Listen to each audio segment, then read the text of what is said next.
Hi guys, in this video I'll teach you how to do the necessary calculations in that tensile testing practical. So this is the graph, right? Or this is the observation. This is the graph that you obtained from the tensometer. So this is the load. This is the load versus extension graph. Actually, this side you have extension, this side load, right? So this graph we obtained from that machine. I think you can remember, from one side you are going to rotate that lever and you are going to apply the load, and then from the other side the barrel is rotating in anti-clockwise direction, and then the graph is plotted. So I don't remember the direction of the the rotating direction of the barrel. So anyhow, you are going to plot the graph which is installed to that barrel. So anyhow, so now after the material breaks, you are taking some readings, right? You can remember area reduction measuring gauge and also the extension gauge, right? So you are going to measure certain things. So one thing is that length of the material. I think I remember you have a material like this. So you have a material like this. This is the sample material you have. So first of all, you are going to measure its original length, then the average diameter, and from the practical you can get the fracture load, because the material breaks at the fracture load. Then it will give a sound, right? So the position that it gives the sound and breaks, so that is the position where you get the fracture load.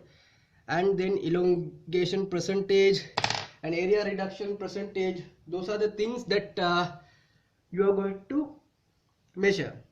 So now let's see how to do the calculations. Okay, so now see, this is the load extension plot, right? This is the load extension graph, and this is the fracture load, or this is the point where the fracture happens, right? So now what you are going to do is, now this is the reference x-axis, because when the graph is plotted, you can complete this graph by sketching this y and x axis. Okay, so and now this is the fracture load, and keep in mind you have to focus your eye while you are doing the practical, because if you don't take that reading for fracture load, you will never be able to do the calculation. So you have to keep your eye while you are doing that practical. So now what you have to do is, you know the fracture load. Now calculate number of little squares from here to here. I think in this graph sheet, I don't think the paper is clear to you. I think in this graph sheet, this is 1 centimeter, right? This is 1 centimeter. So 1 centimeter is divided into 10 units. That means one small square is equal to 1 millimeter. So now what you have to do is, you know the fracture load. So what is the fracture load? Fracture load is 9.1 kilonewton. So then calculate number of little squares from here to here, from here to here. Calculate number of small squares. So that you have to calculate, here you have, I think I will just raise this little bit up. So now guys, you can see here 3, 10, 23, 33, 43, 53, 63 and 73, because like here 10 squares, and another 10, 20, 30, 40, 50, 60, 70, 73. So number of small squares from here to here is 73. So 9.1 kilonewton our fracture load, we have to divide by 73 little squares, right? So now if you divide that, then you will be getting the load per 1 square, right? So now you know the load per 1 squared, and we can take the support of the calculator, and now we can find the load per 1 square. So 9.1 divided by 73, so it is 0.12. So let's say 0.12. That means one little square, right, one small square like this along this direction, the vertical direction, represents 0.12 kilonewton. Okay, so now what you have to do is, say for an example, you need to find the stress at here. So now calculate number of little squares from the same reference level to here. In case if you need to find the stress at here, so now calculate number of little squares from here to here, right, here to here. Let's say that will be like here 3 square, 10, 13, 23, 33, 43, 53, 63. Here it's how much, 7. So this is something like 60, right? Oh, how much? So now you need to calculate this, guys, number of little squares from here to here. How to calculate that? Here 6, here 6, 10, 16, 26, 36, 46, 56, 66, 369. Okay, so number of little squares from here to here is 69. So now say this is point A, right? So if this is point A, the load at A is equal to total number of squares from that bottom level to here, which is 69, total number of squares, multiplied by load per 1 square. Load per 1 square, I mean 1 square represents how many loads? 0.12. So now if you multiply that, 69 multiplied by 0.12 is 8.28. 8.28 kilonewtons is the load at that point, right? So that's the scenario. So now you know the load at that point, but keep in mind our target is not load, right? Now if this is the load extension curve, now this is what we call point A, right? Load extension curve, and this is point A, and now you know load A. So load divided by area is what? That gives the stress, because force divided by area is equal to stress.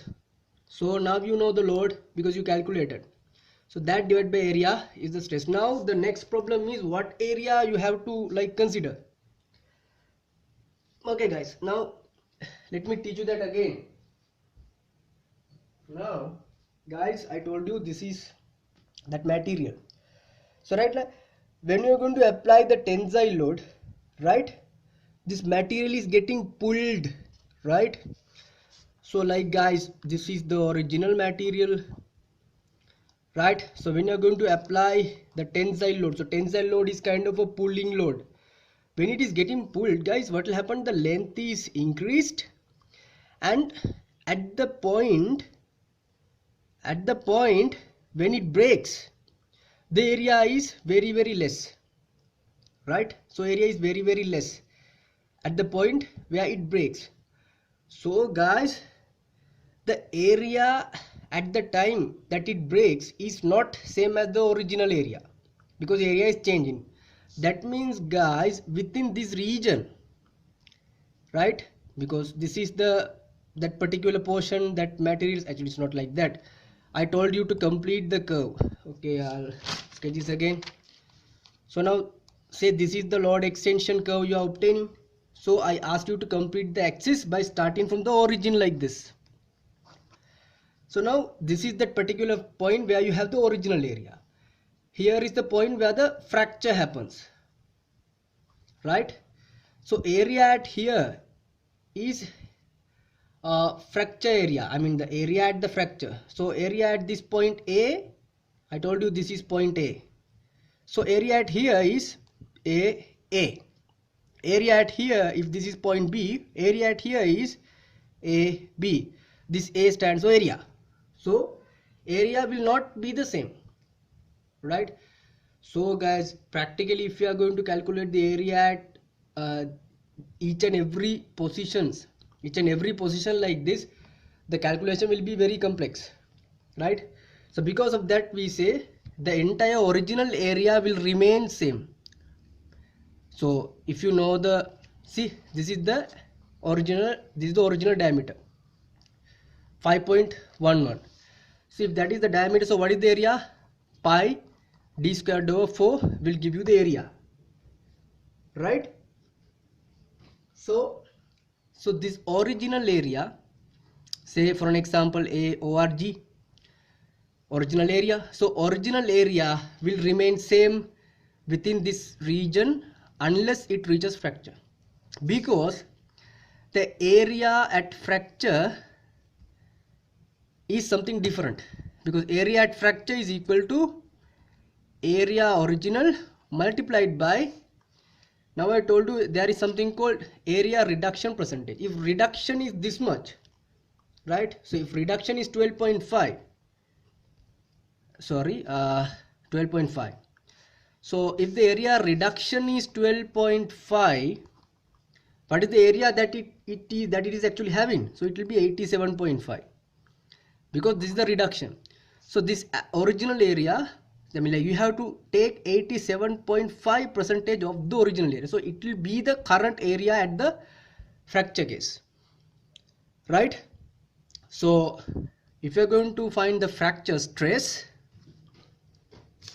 so if you are going to find the fracture stress at fracture, so it is equal to fracture load divided by original area into 1 minus reduction percentage.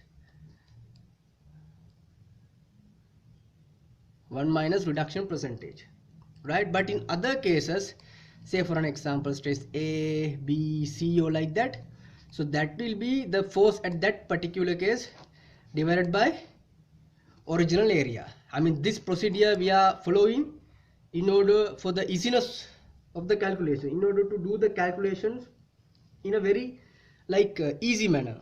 So like that, guys, you can calculate the force at the points that you are interested in and divide that by the original area. So that is how you are going to find the stress at that particular point. Also you can say rho A, either SA or rho A. So that is the stress at that particular area, right? So now we will see how to find the strain, right? So I told you this is that respected curve you are getting, a load extension. This is that respected curve you are getting, right? So now I have told you to start sketching start completing the graph from the origin like this.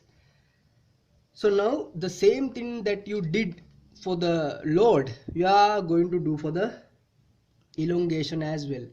So guys, what is strain? Strain is equal to extension divided by original length. So now guys, you know the percentage elongation up to here, because if the material is starting at here at the origin, so if material breaks at here, so If material breaks at here, so project it horizontally like this. So, and if you consider this gap, so what is that? So this is the extension, right? So this is the extension. So what is that extension? So that extension is equal to original length multiplied by the elongation percentage. That means the percentage of it, that how much it increases its length, right? It is the percentage at where the length is increased, right? If you know the percentage, what is the percentage? It's 15%. It's 15%. If the percentage is 15%, so extension is original length into 15%. So what is the original length? 30.4. 30.4 multiplied by 15%. So now take your calculator. 30.4 multiplied by 15% means 0.15. So this is the extension. What is this extension? 4.56 millimeters. What is this? This is a total extension. Okay. So now the next thing is, now calculate number of little squares between here to here. Number of little squares from here to there. That is what we have to do now. So now how to do that? Now starting from the original axis like this, calculate the little squares from here to here. It will be here to here 10, 20, 30, 40, 50, 60. It's like 60. From here to here you have 60 squares. That means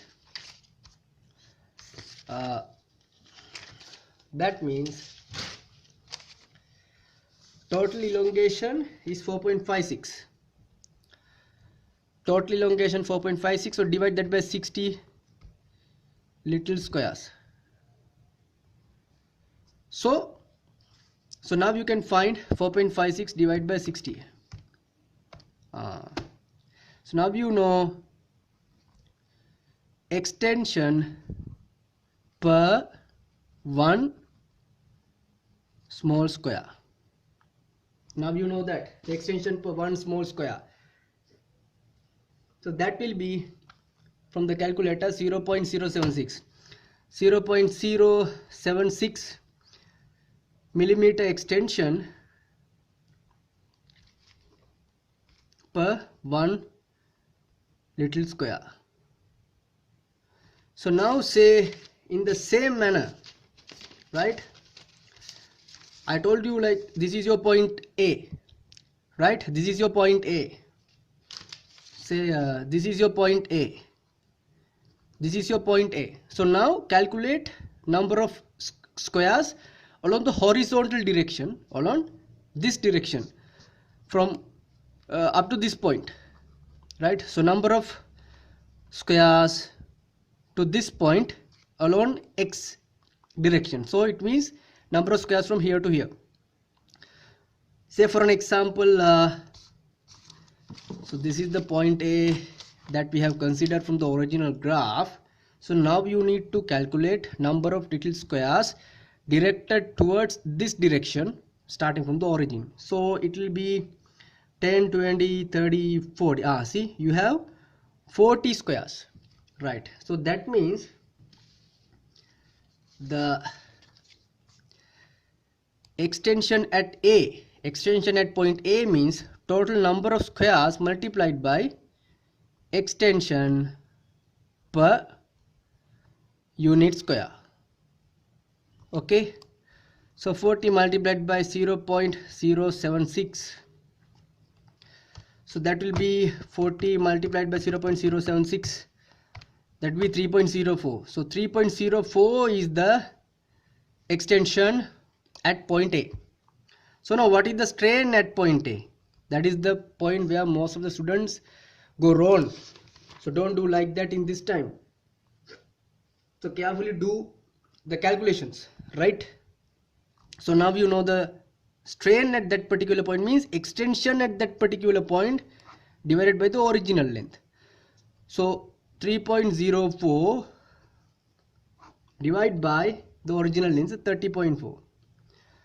So that is the, you will be getting one answer. So that is the strain at that point.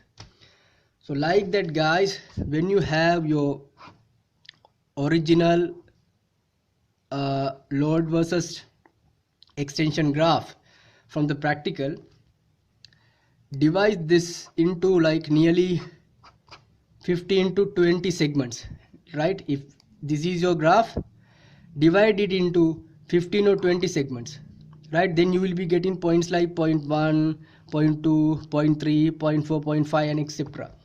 Like, because if you divide this into higher number of segments, right, if your division is high, the accuracy will be high. Because guys, you can't get the stress versus strain graph by using only less number of plots. I mean, if you want to construct stress strain graph, you need to have lot of points. So don't try to sketch it by using few points. So now if this is your, I'll sketch again. So if this is your load versus extension graph, right, by using the ruler you can equally divide it with respect to x-axis or any axis, right? You can equally divide it into x-axis or even in y-axis, so no problem, right? So what I say is these divisions, these divisions, or these divisions, right? Actually the number of divisions must be minimum 15 or 20, right? So that means if you have divided it into 15 like this, that means you have 15 points, 0.1, 0.2, 0.3, 0.56, like that. You have like 15 points if you have divided into 15. So that means 15 points means, as you know, one point contains two coordinates. That means total 30 coordinates you need to find. That means, like, first of all you have to find force A, force B, force C, like that, then divide that by area. But the special case is here the stress is, there is no any calculation because you know the load directly, because this is a fracture point. So here it will be fracture load divided by that original area into 1 minus reduction percentage, that you know, right? But for other cases you have to divide by the original area, right? So that's how we are going to do the calculation. And guys, another thing is there. So now that, keep in mind and be very careful about the units, because now the load you are calculating in kilonewtons, right? So load you have calculated in kilonewtons, and if you are going to divide that by millimeter square area, so your stress units will be how much? Kilonewton mm minus 2. And so be very careful about the units, right? So otherwise we have to go for the conversion, right? So let's see how to convert kilonewton per millimeter square into standard. It's very easy, right? Very easy. This is for kilonewtons, right? Kilonewtons means thousands of newtons. So if this is for thousands of newtons, and if you need to convert this, because this is for thousands of newtons, so you have to divide this thing by 1000. Then you will be getting it in for newtons, because this is for thousands of newtons. So if you want to get it into newton, first of all you have to divide this by 1000. And the next thing, and this is for 1 millimeter squared. This is for 1 millimeter squared, right? So how many 1 millimeter squares are in 1 meter squares? That means that is also very easy. Okay, 10 to the power 6 millimeter squared is equivalent to 1 meter squared, right? Because 1 millimeter Okay, you can say 1000 millimeters equal to 1 meter, right? So that means if you square both sides, 1 meter square is equal to 10 to the power, because this is 10 to the power 3, so square of the 10 to the power 6 millimeter squares. So that is, in this case, this is so per 1 millimeter square, per 1 millimeter.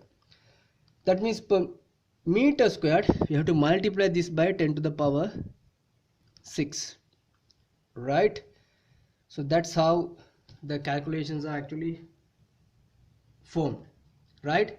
So like without doing that, you can directly convert the given values into the standard unit and continue, right? So be very careful about the points, or be very careful about the divisions that you are going to divide. The most important thing is, in this load extension curve, you have to divide that into higher number of divisions, then only the accuracy will be high, right? Okay guys, thank you.